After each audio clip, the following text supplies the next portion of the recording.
Hey, what's going on, guys? On today's episode of Industry Pathology, I want to talk about something that's been on my mind because some things have been happening here at MindBody1. Last week, I had numerous exit interviews for my Mentern team. If you follow this channel, this is a group of mentorees, not necessarily interns, because they get way more hands-on experience and real-time access to what MindBody1 does on so many different levels. But anyway, I had numerous exit interviews, which was kind of triggered by one of the interns getting fired because of insubordination, overstepping boundaries, and kind of being entitled to what the opportunity really was. Now, I'm not saying this to dismiss any of them because they still have a lot to learn and best of luck in their futures, but I decided to disband the whole program completely and to rebuild anew and find people that really have it in them. And this is what made me think of something I'm going to call the Intern Paradox. Now, follow me on this. Like I said, I had to dismiss the team. Now, some of them I kept, so I didn't throw the baby out with the bathwater. Everyone who made sense to keep around will still be around, but I would say 90% are gone. No bad terms. They probably won't ever work with us in the future. But that being said, the internship paradox is basically the fact that most of them brought up in their exit interviews the word compensation. The one that I had to basically fire was let go because of compensation issues, meaning in this unpaid opportunity, which did have compensatory opportunities in it that most of them didn't take.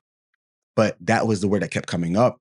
But it made me think that if you cannot do certain roles within this company, MindBody1, how do you get compensated? Because what ASP and the powers that be in the sports psychology industry will have them believe, which they made quite clear in their exit interviews, if you're not getting paid, or if you feel that you have done some coursework, you've learned some mental skills techniques, you use different terms and cite research, that's just the automatic ticket to here's some money. And I've talked about the economics of this industry so much on this channel and on LinkedIn, and I think that should be taught. I'll teach it myself. But basically, they need to learn this because the money and revenue generated pays the payroll. Now, if it's not paid through said revenue generation, then it has to come from something else.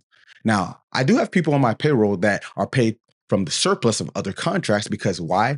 Their value is needed. And that's where the real paradox comes in. A lot of the interns on the exit interviews mentioned that they didn't feel yet comfortable enough to do certain things and they would like to learn more. But in the very same breath, say, hey, I need to make money.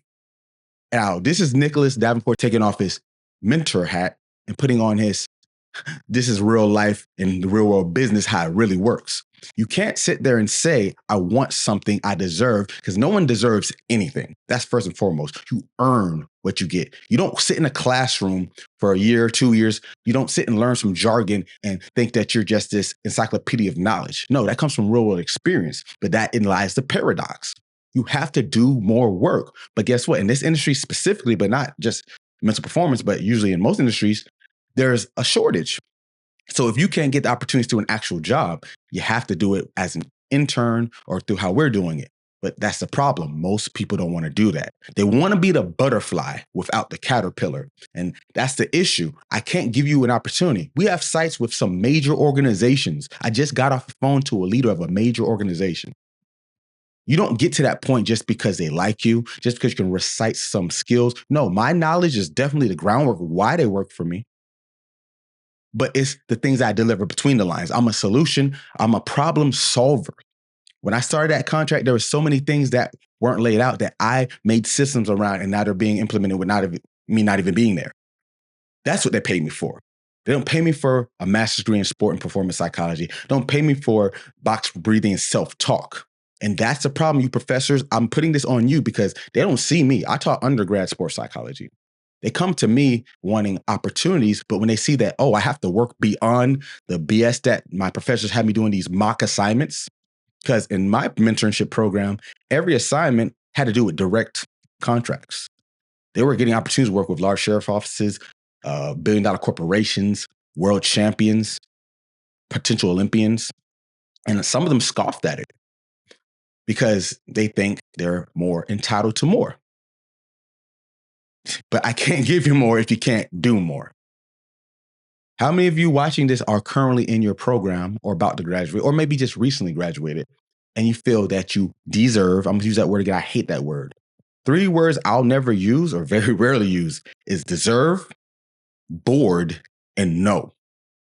If you're using those terms, if any at all, you don't deserve, I would say, to be in a great place, because the ones who make it there are okay with not getting their way.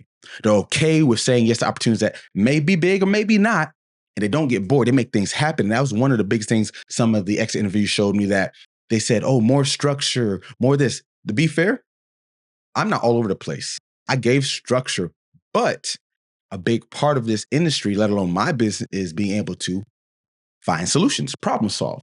If you need it laid out for you, handheld, micromanage, you get the wage of a person who gets that, which is the bottom, your worker bee. And that's the hilarity. You guys have worker bee work ethic, but you want CEO payment. And guess what? You can want that all you want. Most of you will not be in this industry in a year or two after graduating. Most of you. And if you are, they'll be doing work where you're not going to feel you're getting enough. And if you look at the writing on the wall right now, people are getting laid off left and right. I know at least 2 of them personally. And it's not to dismiss their issue. It's just saying that these are seasoned professionals. Those people, they are movers and shakers in this industry. And if you're coming in fresh, just because you got a degree, you think that's what it takes. That's the problem too. I'm going on a rant now, but that's the problem. A lot of you were never high performers in really anything.